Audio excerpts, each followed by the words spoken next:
Hello YouTube. Alright, so it's probably going to be a little while till the developers release another update on Bannerlord, so I wanted to make a few videos on everything we know so far about the game. Alright, in this part I'm mainly going to be talking about the world map. The game is based in the same setting, just 200 years earlier, so there are some familiarities in the map and some of the same cities and terrain features. However, it is now expanded further east and south. Also, as you might have noticed, the map is much more mountainous than Warband. The developers have stated this is to create more choke points.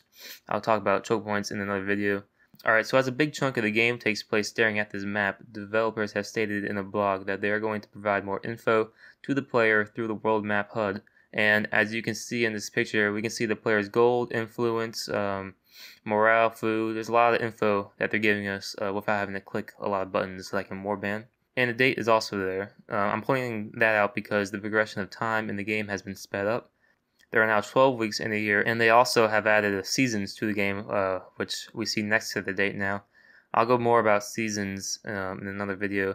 So also in this picture, we can see a village with what seems to be a farm or something like a farm next to it. This is part of the new village system they're doing in Bannerlord.